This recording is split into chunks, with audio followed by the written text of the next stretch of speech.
remember you writing about a guy named Vlad, and as I recall, it's a story that really kind of crosses over, says a lot about Eastern Ukraine, but also a lot about journalism and ethics. So just remind us about Vlad. Yeah, Vladimir Simperovich is someone I met when I was in Donetsk at the start of sort of the conflict there, and he appeared to be a Donetsk resident who was tweeting very sort of pro-Ukrainian, anti-Russian statements from inside the city, and I thought it's a very brave thing for someone to do. And I contacted him. I said, "Would you like to meet? I'd like to get to know you and figure out, why you're putting yourself out on a limb like this." And he did, and we went and we met in a cafe in Donetsk. And he was so flattered to be interviewed by a foreign journalist that he did something that only later on struck me as a very bad idea, and he took a selfie of the two of us, and he posted it on his VKontakte page, which is like the Russian equivalent of Facebook. And shortly after that, I was taking a train down from Kharkiv in eastern Ukraine down to Donetsk, and I got a phone call.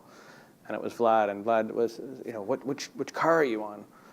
So where are you right now? So I'm on the train to Donetsk. He said, well, which car? And I told him, and he said, I'm going to meet you on the platform. Don't speak any English. Just follow me. And he later showed there had been sort of a conspiracy to kidnap some Western journalists and perhaps try and trade them for some pro-Russian fighters who were being held by the Ukrainians.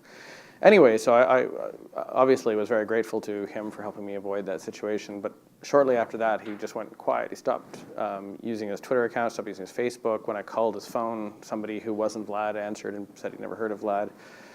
And I got some messages that suggested that something bad had happened to him. So, to give my newspaper credit, I was home in Canada and out with my editor, and we were having a chat. And he said, "What's the story you want to tell?" And I said, "I think we left a guy behind, someone who helped us, and now he's in trouble."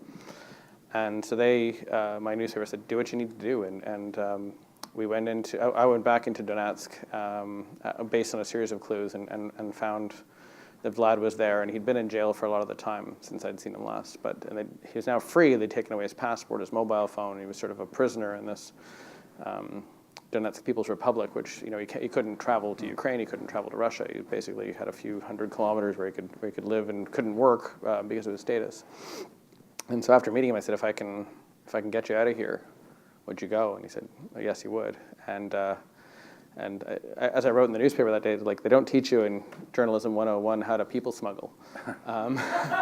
They sort of teach you not to people smuggle, as I recall. But that was it was a nerve-wracking night waiting for the call to say that the operation had worked. And it tells you a lot else about this. So you paid for this?